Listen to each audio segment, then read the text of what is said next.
बहुत बड़ा विशाल पेड़ था। उस पर 20 हंस रहते थे। उनमें एक बहुत सियाना हंस था, बुद्धिमान और बहुत दूरदर्शी।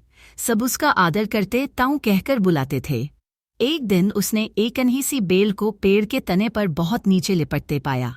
ताऊ ने दूसरे हंसों को बुलाकर कहा, देखो, इस बेल को नष्ट कर दो। एक दिन यह बेल हम सबको मौत के मुंह में ले जाएगी। एक युवा हंस हंसते हुए बोला, ताऊ, यह छोटी सी बेल हमें वह कैसे मौत के मुंह में ले जाएगी? सियाने हंस ने समझाया, आज यह तुम्हें छोटी सी लग रही है। धीरे धीरे यह पेड़ के सारे तने को लपेटा मारकर ऊपर तक आएगी। फिर बेल का तना मोटा होने लगेगा और पेड़ से चिपक जाएगा। तब नीचे से ऊपर तक पेड़ पर चढ़ने के लिए सीढ़ी बन जाएगी। कोई भी शिकारी सीढ़ी के सहारे चढ़कर हम तक पहुंच जाएगा और हम मारे जाएंगे।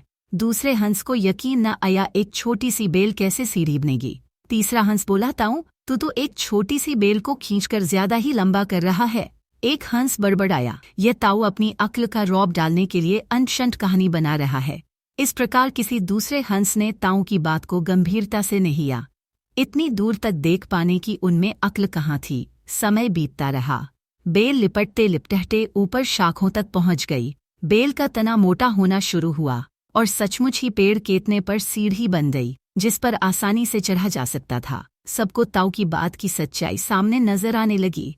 पर अब कुछ नहीं किया जा सकता था, क्योंकि बेल इतनी मजबूत हो गई थी कि उसे नष्ट करना हंसों के बस की बात नहीं थी।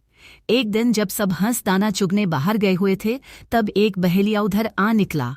पेड़ पर बनी सीढ़ी को देखते ही उसने पेड़ पर चढ़कर जाल बिछाया और चला गया। सांझ को सारे हंस लौटाए पेड़ पर उतरे तो बहेलिये के जाल में बुरी तरह फंस गए। जब वे जाल में फंस गए और फड़फड़ाने लगे, तब उन्हें ताऊ की बुद्धिमानी और दूरदर्शिता का पता लगा। सब ताऊ की बात न मानने के लिए लज्जित थे और अपने आप को कोस रहे थे। ताऊ सबसे रुष्ट था और चुप बैठा था। दूसरा हंस बोला, इस संकट से निकालने की तरकीब तू ही हमें बता सकता है। आगे हम तेरी कोई बात नहीं टालेंगे। सभी हंस ने हामी भरी। तब ताऊ ने उन्हें बताया, मेरी बात ध्यान से सुनो। सुबह जब बहेलिया आएगा, तब मुदो होने का नाटक करना। बहेलिया तुम्हें मुर्दा समझकर जाल से निकालकर जमीन पर रखता जाएगा। वहां भी मरे समान पड़े रहना।